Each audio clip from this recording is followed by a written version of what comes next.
이 시간 하나님의 말씀은 에스라서 7장 6절부터 10절까지입니다. 이 에스라가 바벨론에서 올라왔으니 그는 이스라엘의 하나님 여호와께서 주신 모세의 율법에 익숙한 학자로서 그의 하나님 여호와의 도우심을 입음으로 왕에게 구하는 것은 다 받은 자이더니 아닥사스다 왕 제7년에 이스라엘 자손과 제사장들과 레위 사람들과 노래하는 자들과 문지기들과 느디님 사람들 중에 몇 사람이 예루살렘으로 올라올 때에 이 에스라가 올라왔으니 왕의 제7년 5대 달이라. 첫째 달 초하루에 바벨론에서 길을 떠났고 하나님의 선한 손에 도우심을 입어 5째 달 초하루에 예루살렘에 이르니라. 에스라가 여호와의 율법을 연구하여 준행하며 율례와 규례를 이스라엘에 가르치기로 결심하였더라. 아멘. 오늘 기쁜 날 되기를 간절히 소원합니다.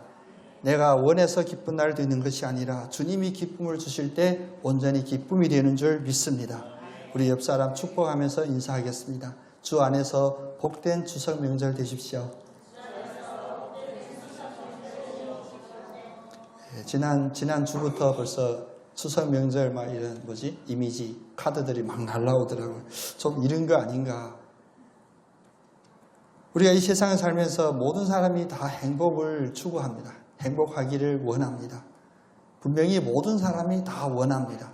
근데 모든 사람이 원하는 대로 그게 다 이루어지면 우리에게 이상적인 말이 있는데 그것을 태평성대라고 해요. 누구나 걱정이 없고 모든 것이 형통하는 그런 시대. 그럼 태평성대라는 이 말이 어디에서 나왔을까? 맨 처음 어디에서 나왔을까? 이 문자의 기록을 보면 중국의 역사의 시작이라고 할 수 있는 요순 시대가 있습니다. 이제 요순 시대가 끝나면 이제 춘추 전국이 일어나고 그 다음 진나라 진시황 나오고. 그래서 중국의 역사의 시작은 요순 시대인데 요순 시대에 이런 이야기가 있다고 합니다. 한 왕이 자기 나라를 이제 암행순찰하기로 했습니다. 민생은 어떻고 요즘 우리 뉴스에서 많이 듣는 백성의 소리를 들으러 현장에 가보려고 갔어요. 지나다 보니까 한 농군이 이제 그늘 밑에서 새참 시간 쉬고 있는 농부를 보게 됩니다. 그래서 그 농부에게 다가가 묻습니다. 하도 얼굴이 환해 보이니까 혹시 행복하게 사는 이 나라의 임금의 이름이 무엇인지 아시오? 그랬더니 그 농부가 대답하기를 나는 지금 행복하니까 뭐 임금의 이름 따위는 알지 않아도 행복합니다. 임금의 이름도 모르고 삽니다. 아니 이런 백성이 어디 있노? 화가 순간 치밀어 오른 거예요. 어떻게 해서 네가 행복할지를 알지도 못하고 기억하지도 못하고 감사하지도 않는 이런 괘씸한 백성이 있냐? 라고 화가 순간 올라왔는데 다시 생각해 봤더니 세상이 태평성대하면 백성들이 정치에 관심도 없구나. 심지어는 왕이 누구인지도 모르고 사는구나. 이게 태평성대구나. 이런 기록이 있습니다. 물론 역사의 첫 시작에 이런 이야기가 있다는 것은 실제 사실인지 아닌지는 여러분 생각하는 그걸 겁니다. 아마 간절히 바라는 그런 마음일 거예요. 진정으로 우리에게 평안이 있고 행복한 그 세상은 무엇이냐? 정치에도 관심이 없고 이웃 사람이 나에게 뭐라고 하는지 눈치에도 관심이 없고 내가 나의 행복을 온전히 누리는 그런 삶이라고 우리는 볼 수가 있겠습니다. 근데 이 삶이 이루어질 수 있는 가능성이 있냐? 세상에서는 이루어질 수 없지만 하나님 안에서는 분명히 이루어질 수가 있습니다. 지금 에스라서를 지금 7장 이전 6장까지 보면 여러 가지 어려운 불가능한 상황 속에서 하나님께서 포로들을 고향으로 보내보내시고 그들에게 먼저 삶의 중심이 되는 성전부터 건축하게 하심을 우리가 보았습니다. 이제 성전이 건축이 되었습니다. 그럼 성전 건축되면 이들에게 태평성대가 이루어질 것인지 아닙니다. 이 성전 건축은 첫 시작이고 이 성전 건축을 온전히 완성하는 그런 마음과 태도를 가짐이 매우 중요합니다. 오늘 말씀은 바로 그것을 이야기해 주고 있습니다. 그래서 이 선지자 에스라가 등장합니다. 이 에스라도 바벨론에서 올라왔다라고 이야기하죠. 다시 말하면 포로로 함께 잡혀갔던 그 족속 중에 있었던 선지자입니다. 그런데 그는 이 포로로부터 바벨론으로부터 예루살렘으로 다시 돌아옴을 무엇이라고 고백하냐? 여호와 하나님의 도우심을 입음으로 그는 왕에게로부터 구하는 것을 다 받은 자였더라. 태평성대를 이루는 그런 사람이라고 규정합니다. 여호와 하나님의 도우심을 입었으니 그에게는 누구에게나 왕에게도 구하는 것을 다 받는 그런 사람이었어요. 세상으로는 더 이상 바랄 것이 없고 행복한 사람일 수가 있습니다. 그런데 이 에스라는 선지자입니다. 하나님의 사람입니다. 하나님의 사람에게는 하나님이 주시는 사명이 있습니다. 그 사명을 감당할 때 언제나 하나님의 사람으로 설 수 있는데 그는 어떤 사명을 받았나? 모세의 율법에 익숙한 학자였더라 라고 이야기합니다.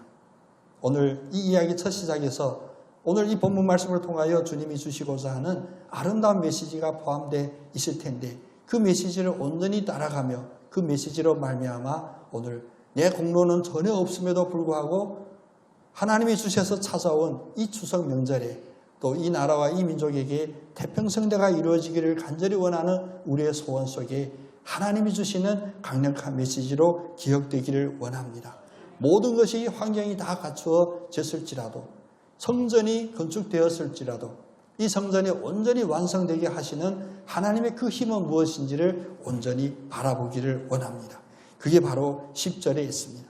에스라를 준비시켜 주셨고 성전도 준비시켜 주셨고 다시 포로됐던 이들을 해방시켜 예루살렘으로 돌아오게 하신 모든 여건을 완성하신 하나님은 이제 이 모든 삶을 영위해 나갈 수 있는 유지해 나갈 수 있는 그 말씀을 허락해 주십니다. 바로 에스라 선지자를 통하여 허락해 주시는데 10절에 이렇게 말씀하십니다. 에스라는 여호와의 율법을 연구하고 준행하며 율례와 규례를 이스라엘에게 가르치기로 결심하였더라. 하나님의 사람에게 하나님이 어떤 사명을 줬나? 이 나라를 더 확장시켜서 세계 어떤 족속도 우리를 깔보지 못하는 강력한 나라가 되게 하라. 이런 말씀도 아니었고요. 경제적인 번영을 이루어 무역도 잘하고 국제관계 또 국제 어떤 경제적인 악화 속에도 전혀 흔들림이 없을 수 있는 그런 부강한 나라를 건축하라. 이런 말씀도 아니었습니다. 하나님의 사람 에스라를 통하여 그들에게 준 것은 바로 말씀의 비전을 제시해 주시고 이 말씀의 비전을 온전히 품으라는 그 말씀이었습니다. 말씀의 비전을 신학적으로는 좀 있어 보이는 말로 이렇게 표현한 토라 비전이라고 해요. 토라, 하나님이 주신 말씀. 우리 한번 같이 고백해 볼까요? 토라 비전. 성전이 완성되었을지라도 이 성전의 완성을 온전히 지켜나가는 것은 바로 토라 비전이었습니다. 이 토라 비전에는 세 가지 핵심 단어가 있습니다. 오늘 10절 말씀처럼 연구하고 준행하고 가르치다. 그러면 이 토라 비전이 이 자리에 앉아 계신 여러분의 삶 속에는 어떻게 역사하실지 좀 더 깊이 살펴보겠습니다. 첫 번째, 하나님의 말씀을 사모하는 자에게 축복이 임하고 완성이 이루어집니다. 우리 한번 같이 고백해 볼까요? 여호와의 말씀을 사모하는 비전입니다. 아멘. 우리는 하나님의 말씀이라고 하면 이제 훈련이 많이 되어 있어가지고 습관적으로 고백하죠. 하나님의 말씀은 생명의 말씀, 소망의 말씀, 구원의 말씀. 그렇다면 우리가 생명의 말씀, 소망의 말씀, 구원의 말씀이라고 한다면 이 말씀이 그만큼 중요한데 그런데 우리가 이 중요한 말씀을 매일매일 묵상하고 사모하고 마음에 간직하고 사는지가 문제가 됩니다. 오늘 이 말씀에서 성경 원문은 율법을 연구하고 라고 했죠. 연구하라고 했으니 내가 할 일은 아니구나. 학자가 할 일이고 목사님이 해야 될 일이겠다. 신학교 교수나 연구하지. 아닙니다. 이 연구하다라는 이 히브리어를 원문으로 찾아보면 더 중요한 말씀이 있습니다. 첫 번째 의미는 뭐냐면 찾다, 구하다. 두 번째 의미는 바로 사모하고 그 사모한 대로 따라가다. 여러분, 연구하다는 말은 결코 학문적인 이야기가 아니었습니다. 그래서 말씀을 연구하다라는 이 비전은 학자나 교수들이나 목회자에게만 준 것이 아닙니다. 바로 하나님의 말씀을 찾고 하나님의 그 말씀 안에서 도움을 구하고 그 말씀을 근거로 기도하고 그 말씀에 기도로 응답해 주심을 온전히 따르기로 결단하는 이런 것들이 바로 하나님의 말씀을 연구하는 것입니다. 다시 말하면 말씀을 연구하다는 하나님의 말씀을 사모하고 하나님의 말씀대로 기도 묵상하는 그것이었습니다. 성전에 이루어졌다고 안심할 수가 없었습니다. 왜? 마귀 사탄은 두루 다니며 우는 사자와 같이 믿음이 연약한 자, 다시 뒤떨어진 자를 찾으려고 삼키려고 다닌다라고 경고하셨잖아요. 우리에게도 예수를 처음 만났던 그 믿음의 아름다운 기억들이 다 있습니다. 근데 그 첫 믿음으로, 그 첫 기억으로 우리 오늘까지 이어져 가느냐? 아닙니다. 다시 넘어지는 자도 있고 주님을 배반하는 자도 있고 심지어 주님을 대적하는 자들도 생기게 됩니다. 요즘 우리의 생각을 혼란하게 하는 모든 이념, 특별히 공산주의라고 칭하고 있는 그 이념도 사실 갑자기 무식한 자들이 뛰어나와 공산주의를 외친 게 아닙니다. 다 기독교 안에서 기독교 교육을 받았던 이들이 그 안에서 주님을 배반하고 주님이 아닌 자기 자신을 의지하고자 하는 마음이 있었기 때문에 이런 엉뚱한 이론들이 나타나서 기독교, 우리의 복음을 대적하고 있는 것입니다. 첫 시작은 다 주 안에서 시작했다 할지라도 날마다 순간마다 말씀을 연구하는, 다시 말하면 말씀을 사모하고 말씀을 찾고 말씀 가운데서 위로를 얻기를 간절히 원하는 이 마음을 버리게 된다면 우리는 믿음의 사람으로 살 수가 없습니다. 아무리 성전이 주어졌을지라도 우리는 이 성전을 지킬 수가 없습니다. 아무리 여러분에게 복된 보금자리, 행복한 가정을 허락해 주셨을지라도 이것을 우리의 힘으로 지킬 수가 없는 것입니다. 그래서 우리는 늘 고민합니다.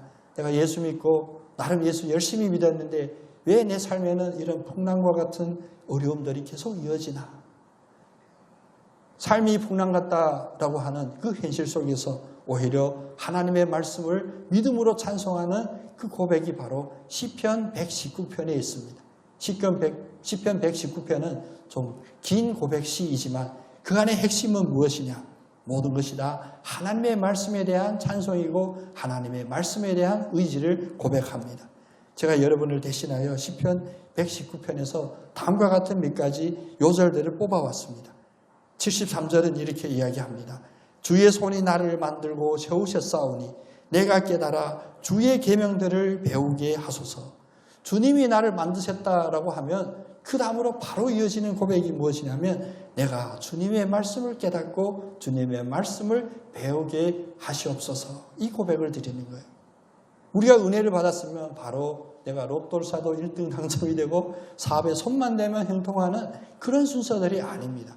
우리에게 믿음을 허락해 주시고 우리에게 구원의 은혜를 부어주시면 그 첫 번째 반응은 바로 하나님의 말씀을 사모하고 그 말씀을 배우기로 하는 그 마음입니다.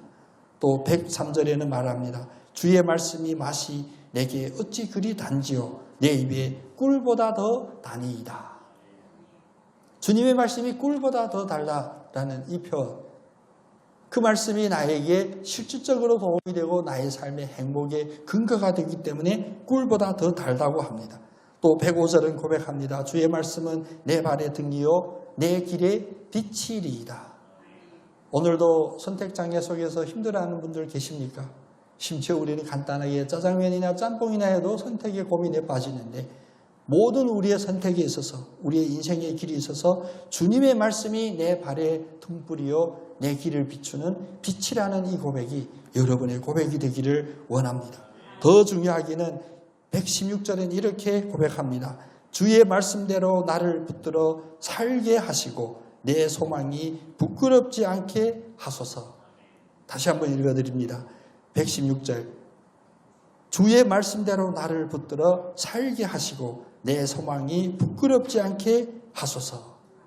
다시 말하면 이 주의 말씀은 있어도 되고 없어도 되고 혹은 기분 좋을 때는 찬송하고 기분 나쁘면 잊어버리는 그런 말씀이 결코 아니라 이 말씀이 있고 없으면 우리가 살고 죽느냐에 달려있다라는 그 고백이 되게 됩니다. 또 살면서도 이 말씀이 있음으로 말미암아 우리가 부끄러움을 당하는지 아니면 담대하게 세상의 빛으로 설 수 있는지 그 근거가 되게 된다는 것입니다. 오늘 에스라를 다시 보내어 완성된 성전 앞에 모인 백성들 앞에 하나님의 말씀을 사모하라는 이 비전을 제시해 주시면 그냥 역사에 기록되어 있는 한순간이 아닙니다. 오늘도 여러분의 삶 속에 고민해야 되고 결정해야 되고 내 능력대로 또 내 계획대로 안 되는 안타까운 일이 있다면 그 첫 순서는 무엇이냐? 바로 하나님의 말씀을 사모하는 이 비전을 품으셔야 합니다. 그 다음은 다 자연적으로 하나님 안에서 풀려지는 것입니다. 그래서 말씀을 사모하는 것은 우리가 죽고 사는 문제이다. 다시 말하면 말씀은 우리는 살리는 것이다. 두 번째로 하나님이 우리에게 말씀을 사모하는 마음을 주시면 또 마음을 주셨으면 사모하는 자들에게 말씀도 허락해 주십니다. 그런데 하나님이 왜 이 말씀을 허락해 주실까요? 다시 말하면 하나님의 말씀을 연구하는 그 목적이 무엇일까요? 우리 함께 고백하겠습니다. 하나님의 말씀을 실천하는 비전입니다. 아멘. 말씀을 연구하는 가장 중요한 어찌 보면 유일한 이유는 무엇이냐면 바로 준행하기 위해서입니다. 오늘 말씀은 하나님 말씀을 연구하고 준행한다라고 했는데 이 준행하다라는 뜻은 우리가 쉽게 풀어 얘기하면 우리가 그 말씀대로 실천하고 지키는 겁니다. 그런데 원어를 살펴보면 더 재미있는 표현이 있더라고요. 이 준행하다는 뭐냐면 제작하다, 만들다라는 그런 뜻이 첫 번째 의미가 되는 것이었더라고요. 그러니까 우리가 하나님의 말씀을 준행하면 무엇이냐? 바로 우리의 마음을 또 우리의 생명을 우리의 생각들을 만들어내고 하나님의 뜻 그대로 제작해내는 그런 과정이라는 것입니다. 그래서 하나님의 말씀을 사모하고 하나님의 말씀을 연구하는 것은 단지 우리의 머리에 지적으로만 축적하는 것이 아니라 우리의 삶의 순간순간마다 그것이 살아내지셔서 하나님의 말씀이 우리의 삶의 삶으로 제작되고 만들어지셔서 우리의 삶이 하나님께서 기뻐하시고 이 세상이 부러워하는 그런 축복의 삶이 된다는 의미가 됩니다. 지키다. 우리에게는 부담으로 다가올 수가 있겠죠. 그런데 지켜서 상을 준다라고 한다면 요즘은 포기해요. 저희 아이도 말하면 뭐 하면 내가 무엇을 줄게 라고 했을 때 자기 마음에 들지 않은 상이면 하지도 않으려고 해요. 그런데 하나님의 말씀을 지키면 무엇이냐? 이것은 바로 우리에게 살리는 일이기 때문에 하나님 우리를 만드신 그 생명 그대로 다시 회복하는 일이기 때문에 우리는 하나님의 말씀을 실천해야 합니다. 성경을 읽으시다가 하지 말라, 하라 그런 말씀이 되면 이것은 우리가 이론적으로 검토할 일이 아닙니다. 말씀 그대로 따르는 것입니다. 원수를 사랑하라. 그러면 사랑해야 돼요. 내가 왜 원수를 사랑해야 합니까? 그 순간 우리는 믿음으로부터 떨어져 나갔고 우리에게 아무리 우리가 봤을 때 합당한 환경이 주어졌을지라도 다시 말하면 성전이 건축이 되었을지라도 이 성전을 지킬 수 있는 그 믿음의 근거가 없어지게 되는 것입니다. 선을 악으로 이기라. 그 뭔지는 잘 모르겠어요. 무엇이 선입니까? 그 선을 알려주십시오. 그것이 우리의 첫 번째 기도가 아니라 아멘. 말씀대로 하겠습니다. 주님께서는 그 선으로 제가 악을 이기겠습니다. 이 고백이 바로 말씀을 실천하는 그런 비전이 되게 됩니다. 잠언서 4장 4절은 말합니다. 아버지가 내게 가르쳐 이르기를 내 말을 내 마음에 두라. 내 명령을 지키라. 그리하면 살리라. 엉뚱한 호기심 아무 소용이 없습니다. 지난 금요일날 처음 만난 어떤 형제가 있었어요. 금요일 철야 기도하는데 갑자기 남자의 기도 소리가 들려서 깜짝 놀랐는데 보니까 이제 저와 비슷한 연배, 저보다 1년 선배인 두 분이 있어요. 끝나고 봤더니 입구에 서서 저를 기다린 거예요. 그때 벌써 10시가 넘었는데요.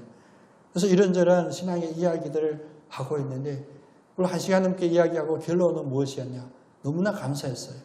사실 오늘 설교할 이 말씀을 계속 묵상하고 있는데 그 형제의 입술을 통하여 저는 다시 한번 확인했습니다. 이것이 하나님의 마음이었구나. 그분이 마지막 결론이 무엇이었냐. 오늘 목사님 얘기 듣다 보니까 하나만은 반드시 내가 기억하고 그대로 살아야겠습니다. 그게 뭔데요 했더니 성경을 대할 때 호기심을 가졌던 것. 성경을 대하여 성경 말씀 한 구절 한 구절 한 단어마다 엉뚱한 호기심을 가졌던 그 호기심을 이제 버리고 그냥 말씀 그대로 받고 말씀 그대로 행하겠습니다. 그런 고백을 하는 거예요. 여러분 마귀 사탄이 우리의 하나님의 말씀을 우리의 생명이 아니라 지식으로 전환시키는 그 전략이 뭐냐? 바로 이상한 호기심을 부어주는 겁니다. 이 말씀이 맞을까? 이 말씀이 뭘까? 이 말씀이 무슨 뜻일까? 아닙니다. 오늘 잠언 4장 4절 말씀처럼 하나님이 말씀을 주셨으면 우리가 해야 될 그 세 단계는 무엇이냐? 그냥 그 말씀 그대로 우리의 마음에 담는 거예요.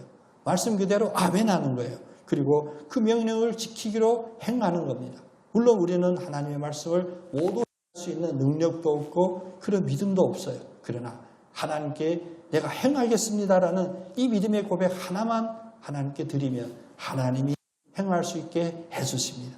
그게 바로 우리에게 말씀하는 그리하면 살리라 라는 그 말씀이에요.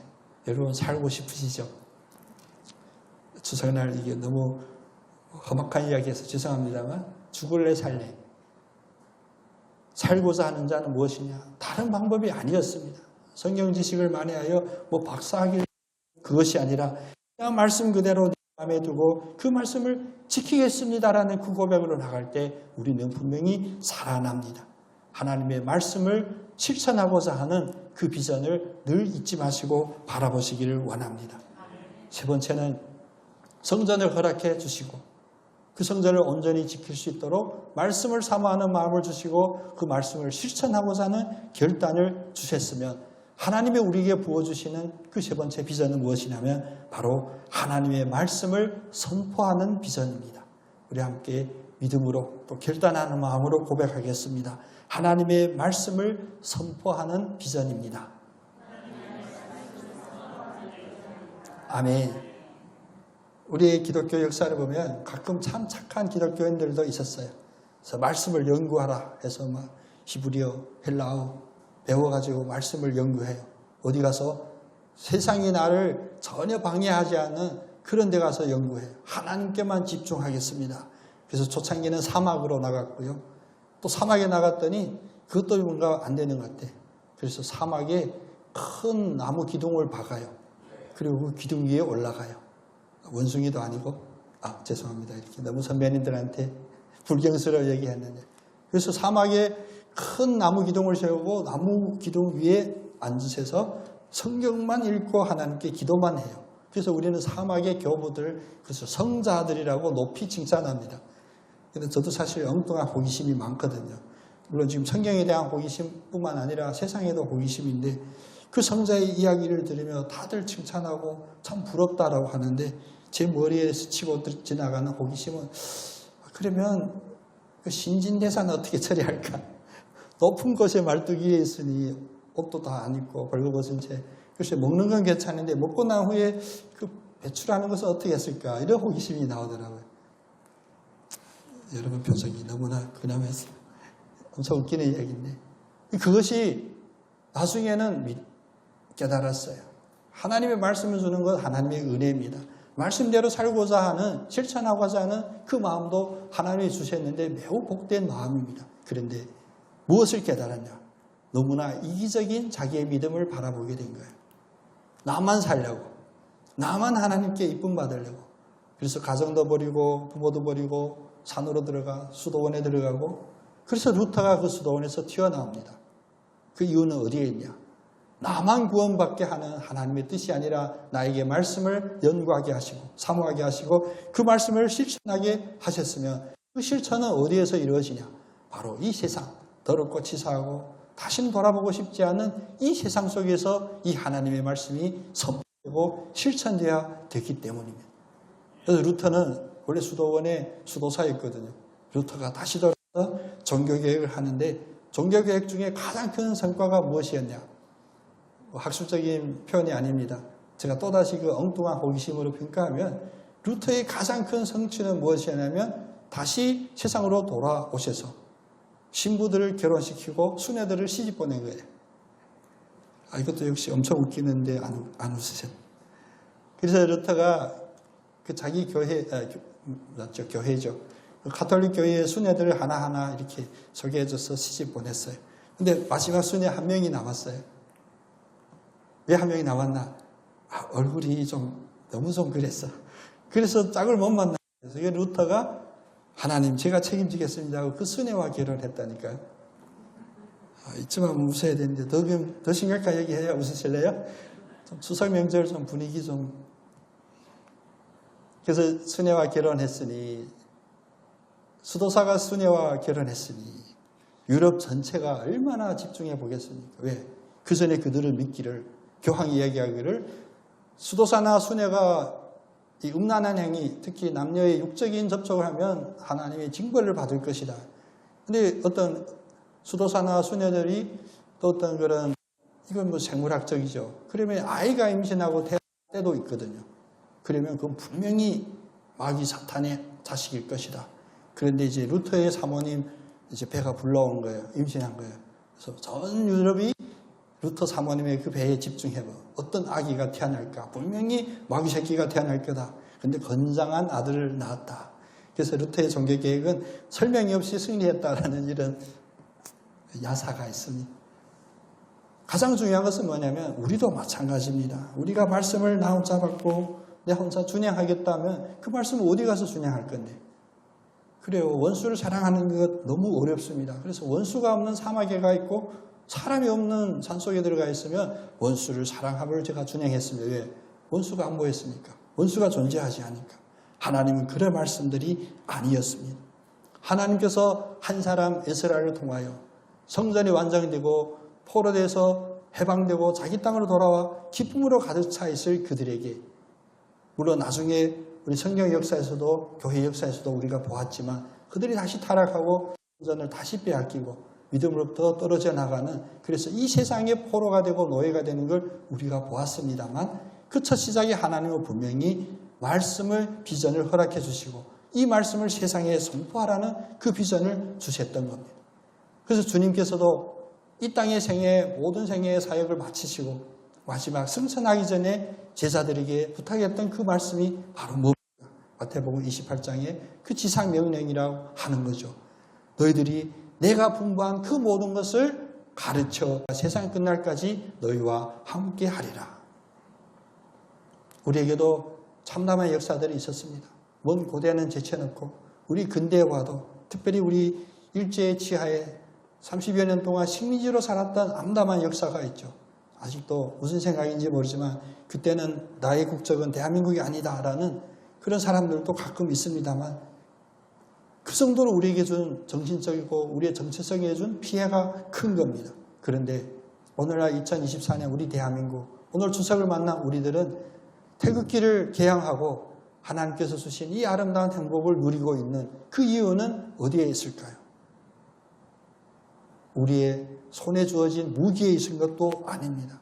우리가 지금 인지하지 못하지만 끊임없이 하나님이 하나님의 사람을 허락해 주셔서 우리 대한민국에 하나님의 말씀을 사모하게 하시고 하나님의 말씀에 사랑하게 뿐만 아니라 하나님의 그 말씀을 소망이 없고 노예처럼 살아가는 백성들에게, 특별히 우리 대한민국 국민들에게 선포했던 이들이 살아 있었다는 것입니다.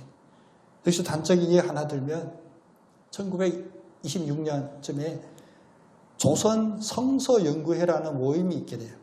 근데 이 연구회는 어디서 시작했냐? 조선에서 시작한 것이 아니라 일본에 유학가 있었던 한국인 유학생 청년들이 이 모임을 결성합니다. 그들이 왜 일본으로 유학 갔을까요? 많은 일들은 잘 먹고 잘 살려고 일본에 유학한 거예요. 일본 식민지하에서 더 잘 살고 더 잘 먹으려면 일본에 가 배워야 되겠다 간 이들이 다수였을 때 이들은 일본에 가서 무엇을 깨달았냐? 하나님의 말씀이 우리 민족, 우리 대한민국의 소망이다라고 알게 돼요. 그 유학길에서 다른 공부를 한 것이 아니라 하나님의 말씀을 연구하는 연구회로 모이게 됩니다. 그래서 어떤 이들은 이 연구회를 무교회주의, 교회를 반대했다. 그런 건 학자들이 연구할 바고요. 우리에게 가장 중요한 것은 무엇이냐? 그 어둠의 조선에 성서조선이라고 하는 이 아름다운 말씀을 선포한 거예요. 나만 예수 잘 믿고 말씀을 연구해서 구원받으리라가 아니라 나만 일본에 유학하여 좋은 직장 먹고 사는 일을 내가 취하리라 하는 것이 아니라 그 말씀의 깨달음을 조선에 선포하기를 결단했던 겁니다. 성서조선이라고 하는 이 조선 성서연구회 그 창간호에는 이런 말씀을 합니다. 발간인인 김교신이 한 얘기인데 우리 조선에는 우리가 줄 수 있는 유일한 가장 큰 선물은 무엇이냐? 바로 성경 한 권뿐이다.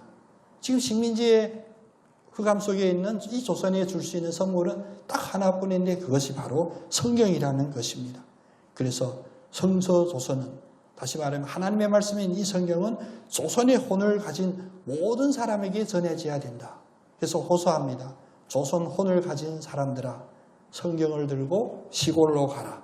신촌으로 가라. 거기 가서 나무꾼 한 사람에게라도 이 말씀을 선포하여 그들의 소망이 되게 하고 이 일을 너희의 소명으로 삼아라. 이것이 바로 성서연구회의 선포였습니다. 어둠 속에 이 빛의 선포 앞에 일본이 놀라죠. 정신이 없고 무엇이 뭔지를 모르는 많은 사람들은 이 울부짖음에 아무런 감흥도 없었지만 오히려 식민지를 유지하려고 하는 일본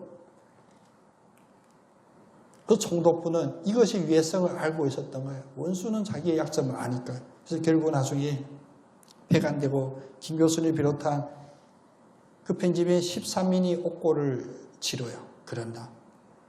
이 조선 성서연구회 한순간이 무엇을 우리에게 남겨주셨냐. 어둠 속에서도 하나님의 말씀이 선포될 때 그 속에 소망이 있다고 하는 이 불씨를 우리의 마음에 남겨주었습니다. 그리고 오늘날 우리가 하나님 앞에 고백할 수 있는 것은 무엇이냐. 내가 열심히 노력했더니 우리 가문이 회복이 되었습니다도 아니고요. 내가 열심히 공부했더니 하나님의 말씀을 내가 연구하여 어떤 어려운 하나님의 말씀 구절이 없습니다. 이런 고백도 아닙니다. 오로지 하나님이 우리에게 허락해 주신 모든 삶의 환경에서 하나님의 말씀을 사모하고 이 말씀을 실천하려고 하는 그 결단을 가졌을 때 소망이 없고 맨날 화나고 짜증나고 다른 사람을 정죄하고 맨날 정치 아니면 할 얘기가 없는 오늘 2024년 추석을 보내는 우리들에게 하나님이 주신 이 말씀은 바로 세상에 하나님의 말씀을 선포하는 것입니다. 사모하는 마음, 준행하는 마음, 특별히 하나님의 말씀을 선포하는 마음, 가르치는 이 마음이 오늘 이 자리에 계신 여러분에게 주시는 하나님의 마음입니다. 또 이 추석 명절을 맞이하여 하나님이 주신 가장 큰 추석 선물입니다. 이 선물을 온전히 여러분의 마음에 간직해 주셨을 때 이 세상이 아무리 힘들고 어렵다 할지라도 낭망된다 할지라도 빛이 보이지 않는다 할지라도 우리에게 가장 큰 최고의 선물인 하나님의 말씀이 우리와 함께 있음으로 말미암아 행복하시고 담대하시고 승리하는 우리 모두 되기를 원합니다. 오직 성경, 오직 그리스도, 오직 은혜, 자주반석 교회에 주의 말씀에 마음을 열며 그리스도의 사랑 따라가